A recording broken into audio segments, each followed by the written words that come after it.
Hello fellow midnight people, and welcome to a midnight kind of place. We love nothing more than unearthing forgotten tales, like today's story from Edward Lucas White that was first published in the September 1906 issue of Smith's magazine. Interesting thing about White is he got a lot of his story ideas from his own nightmares, simply transcribing what he remembered. If you like short horror fiction, give us a cheeky subscribe or sign up on our website for all the best tales. And now, our story. The House of the Nightmare by Edward Lucas White. I first caught sight of the house from the brow of the mountain as I cleared the woods and looked across the broad valley several 100 feet below me to the low sun sinking toward the far blue hills. From that momentary viewpoint, I had an exaggerated sense of looking almost vertically down. I seemed to be hanging over the checkerboard of roads and fields, dotted with farm buildings, and felt the familiar deception that I could almost throw a stone upon the house. I barely glimpsed its slate roof. What caught my eyes was the bit of road in front of it, between the mass of dark green shade trees about the house and the orchard opposite. Perfectly straight it was, bordered by an even row of trees, through which I made out a cinder-side path and a low stone wall. Conspicuous on the orchard side between two of the flanking trees was a white object, which I took to be a tall stone, a vertical splinter of one of the tilted limestone reefs with which the fields of the region are scarred. The road itself I saw plain as a boxwood ruler on a green baize table. It gave me a pleasurable anticipation of a chance for a burst of speed. I had been painfully traversing closely forested, semi-mountainous hills. Not a farmhouse had I passed, only wretched cabins by the road, more than 20 miles of which I had found very bad and hindering. Now, when I was not many miles from my expected stopping place, I looked forward to better going, and to that straight, level bit in particular. As I sped cautiously down the sharp beginning of the long descent, the trees engulfed me again, and I lost sight of the valley. I dipped into a hollow, rose on the crest of the next hill, and again saw the house, nearer, and not so far below. The tall stone caught my eye with a shock of surprise. Had I not thought it was opposite the house next the orchard? Clearly it was on the left-hand side of the road toward the house. My self-questioning lasted only the moment as I passed the crest. Then the outlook was cut off again. But I found myself gazing ahead, watching for the next chance at the same view. At the end of the second hill, I only saw the bit of road obliquely, and could not be sure, but, as at first, the tall stone seemed on the right of the road. At the top of the third and last hill, I looked down the stretch of road under the overarching trees, almost as one would look through a tube. There was a line of whiteness which I took for the tall stone. It was on the right. I dipped into the last hollow. As I mounted the farther slope, I kept my eyes on the top of the road ahead of me. When my line of sight surmounted the rise, I marked the tall stone on my right hand among the serried maples. I leaned over, first on one side, then on the other, to inspect my tires. Then I threw the lever. As I flew forward, I looked ahead. There was the tall stone, on the left of the road. I was really scared and almost dazed. I meant to stop dead, take a good look at the stone, and make up my mind beyond peradventure whether it was on the right or the left, if not, indeed, in the middle of the road. In my bewilderment, I put on the highest speed. The machine leapt forward. Everything I touched went wrong. I steered wildly, slewed to my left, and crashed into a big maple. When I came to my senses, I was flat on my back in the dry gulch. The last rays of the sun sent shafts of golden green light through the maple boughs overhead. My first thought was an odd mixture of appreciation of the beauties of nature and disapproval of my own conduct in touring without a companion, a fad I had regretted more than once. Then my mind cleared and I sat up. I felt myself from the head down. I was not bleeding. No bones were broken, and while much shaken, I had suffered no serious bruises. Then I saw the Bory. He was standing at the edge of the cinder path, near the ditch. He was stocky and solidly built, barefoot, with his trousers rolled up to his knees, wore a sort of butternut shirt open at the throat, and was coatless and hatless. He was tow-headed, with a shock of tousled hair, was much freckled, and had a hideous hair lip. He shifted from one foot to the other, twiddled his toes, and said nothing whatever, though he stared at me intently. I scrambled to my feet and proceeded to survey the wreck. It seemed distressingly complete.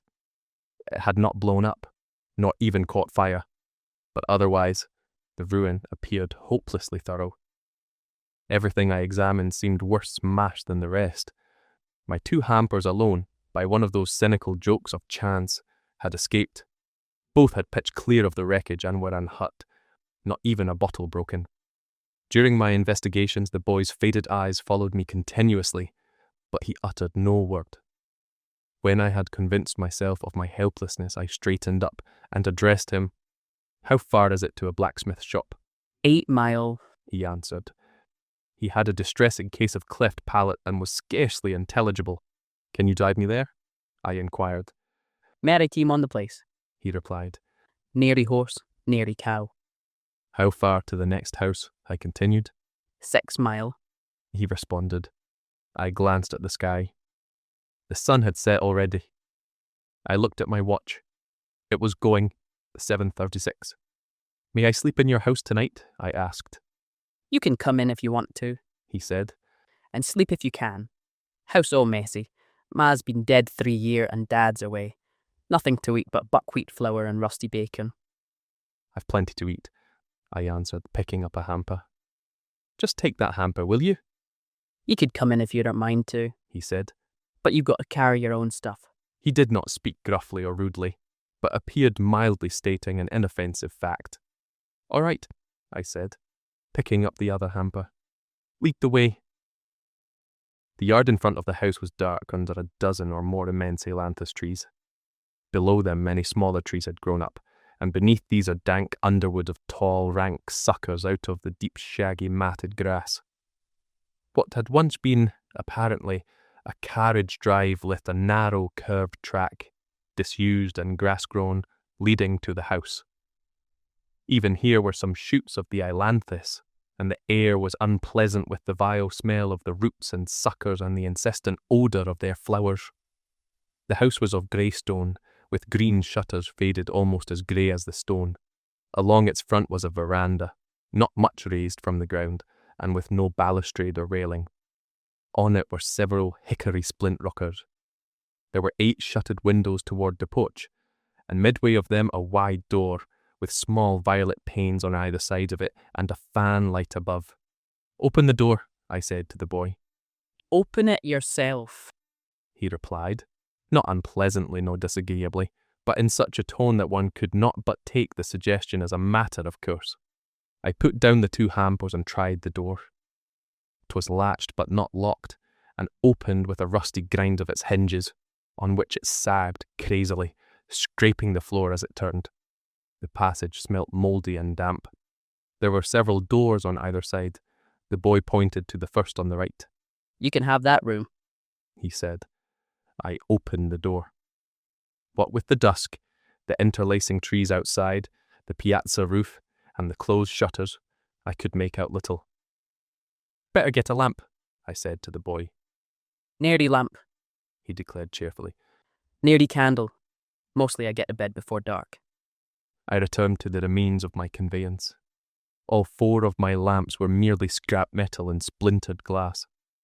My lantern was mashed flat. I always, however, carried candles in my valise. This I found split and crushed, but still holding together. I carried it to the porch, opened it, and took out 3 candles. Entering the room, where I found the boy standing just where I had left him, I lit the candle. The walls were whitewashed, the floor bare. There was a mildewed, chilly smell, but the bed looked freshly made up and clean, although it felt clammy. With a few drops of its own grease, I stuck the candle on the corner of a mean, rickety little bureau. There was nothing else in the room save 2 rush-bottom chairs and a small table. I went out on the porch, brought in my valise, and put it on the bed. I raised the sash of each window and pushed open the shutters. Then I asked the boy, who had not moved or spoken, to show me the way to the kitchen. He led me straight through the hall to the back of the house. The kitchen was large and had no furniture save some pine chairs, a pine bench, and a pine table. I stuck 2 candles on opposite corners of the table. There was no stove or range in the kitchen, only a big hearth, the ashes in which smelt and looked a month old. The wood in the woodshed was dry enough, but even it had a celery, stale smell. The axe and hatchet were both rusty and dull, but usable, and I quickly made a big fire. To my amazement, for the mid-June evening was hot and still, the boy, a wry smile on his ugly face, almost leaned over the flame, hands and arms spread out, and fairly roasted himself. "Are you cold?" I inquired. "I'm always cold," he replied, hugging the fire closer than ever, till I thought you must scorch. I left him toasting himself while I went in search of water.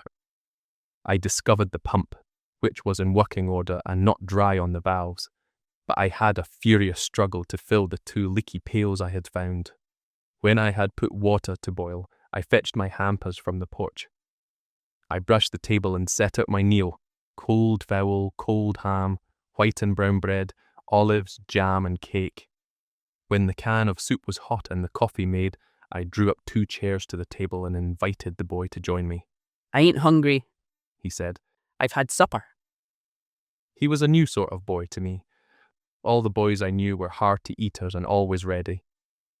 I had felt hungry myself, but somehow when I came to eat I had little appetite and hardly relished the food. I soon made an end of my meal, covered the fire, blew out the candles and returned to the porch, where I dropped into one of the hickory rockers to smoke. The boy followed me silently and seated himself on the porch floor, leaning against a pillar, his feet on the grass outside. "What do you do?" I asked, "when your father is away?" "Just loaf around," he said. "Just fool around." "How far off are your nearest neighbours?" I asked. "Don't know neighbours never come here," he stated. "Say they're afeard of the ghosts." I was not at all startled. The place had all those aspects which lead to a house being called haunted. I was struck by his odd matter-of-fact way of speaking. It was as if he had said they were afraid of a cross dog. "Do you ever see any ghosts around here?" I continued. "Never see 'em." He answered as if I had mentioned tramps of partridges. "Never hear 'em. Sort of feel 'em round sometimes." "Are you afraid of them?" I asked. "Nope, he declared. I ain't scared of ghosts. I'm scared of nightmares." "Ever have nightmares?" "Very seldom," I replied. "I do." He returned. "Alice had the same nightmare. Big snare, big as a steer, trying to eat me up. Wake up so scared I could run to never. Nowheres to them too. Go to sleep and have it again. Wake up worse scared than ever. Dad says it's buckwheat cakes in summer." "You must have teased a sow sometime," I said. "Yep," he answered. "Teased a big sow once, holding up one of her pegs by the hind leg. Teased her too long. Fell in the pain and got bit up some. Wished I hadn't teased her. Have that nightmare 3 times a week sometimes. Worse than being burnt out. Worse than ghosts. Say I sort of feel ghosts around now." He was not trying to frighten me. He was as simply stating an opinion as if he had spoken of bats or mosquitoes. I made no reply and found myself listening involuntarily. My pipe went out. I did not really want another, but felt disinclined for bed as yet, and was comfortable where I was, while the smell of the ailanthus blossoms was very disagreeable. I filled my pipe again, lit it, and then, as I puffed, somehow dozed off for a moment. I awoke with a sensation of some light fabric trailed across my face. The boy's position was unchanged. "Did you do that?" I asked sharply. "Ain't done anything," he rejoined. "What was it?" It was like a piece of mosquito netting brushed over my face. "That ain't knitting. He asserted. That's a veil. That's one of the ghosts." Some blow on you. Some touch you with their long, cold fingers. That one with the veil she drags across your face. Well, mostly I think it's mad. He spoke with the unassailable conviction of the child in We Are Seven. I found no words to reply and rose to go to bed. "Good night," I said. Good night. He echoed. I'll set out here a spell yet. I lit a match, found the candle I had stuck on the corner of the shabby little bureau, and undressed. The bed had a comfortable husk mattress, and I was soon asleep. I had the sensation of having slept some time when I had a nightmare, the very nightmare the boy had described. A huge sow, big as a dray horse, was reared up on her forelegs, over the footboard of the bed, trying to scramble over to me. She grunted and puffed, and I felt I was the food she craved. I knew in the dream that it was only a dream, and strove to wake up. Then the gigantic dream beast floundered over the footboard, fell across my shins, and I awoke. I was in darkness as absolute as if I were sealed in a jet vault. Yet the shudder of the nightmare instantly subsided. My nerves quieted. I realized where I was and felt not the least panic. I turned over and was asleep again almost at once. Then I had a real nightmare, not recognizable as a dream, but appallingly real, an unutterable agony of reasonless horror. There was a thing in the room. Not a sow, not any other nameable creature, but a thing. It was as big as an elephant, filled the room to the ceiling, was shaped like a wild boar, seated on its haunches with its forelegs braced stiffly in front of it.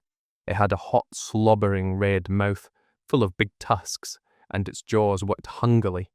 It shuffled and hunched itself forward, inch by inch, till its vast forelegs straddled the bed.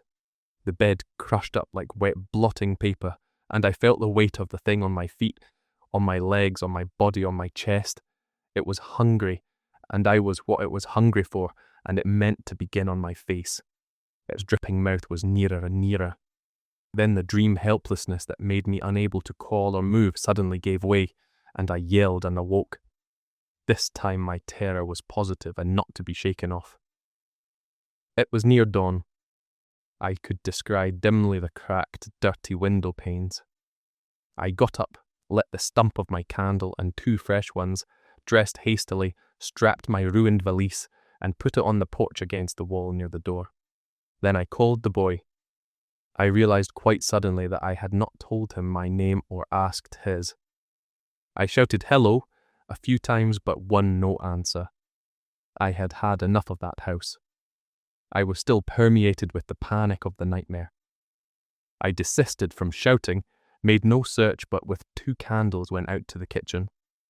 I took a swallow of cold coffee and munched a biscuit as I hustled my belongings into my hampers. Then, leaving a silver dollar on the table, I carried the hampers out on the porch and dumped them by my valise. It was now light enough to see to walk, and I went out to the road. Already the night dew had rusted much of the wreck, making it look more hopeless than before. It was, however, entirely undisturbed. There was not so much as a wheel track or a hoof print on the road. The tall, white stone, uncertainty about which had caused my disaster, stood like a sentinel opposite where I had upset. I set out to find that blacksmith shop. Before I had gone far, the sun rose clear from the horizon, and almost at once scorching. As I fitted it along, I grew very much heated, and it seemed more like 10 miles than 6 before I reached the first house. It was a new frame house, neatly painted and close to the road, with a whitewashed fence along its garden front. I was about to open the gate when a big black dog with a curly tail bounded out of the bushes. He did not bark, but stood inside the gate wagging his tail and regarding me with a friendly eye. Yet I hesitated with my hand on the latch and considered. The dog might not be as friendly as he looked, and the sight of him made me realize that except for the boy I had seen no creature about the house where I had spent the night. No dog or cat, not even a toad or bird. While I was ruminating upon this, a man came from behind the house. "Oh, your dog bite?" I asked. "No," he answered. "he don't bite. Come in." I told him I had had an accident to my automobile and asked if he could drive me to the blacksmith shop and back to my wreckage. Set. He said. Happy to help you. I'll fetch up full shortly. Where'd you smash? In front of the grey house about 6 miles back, I answered. That big stone-built house. He queried. The same, I assented.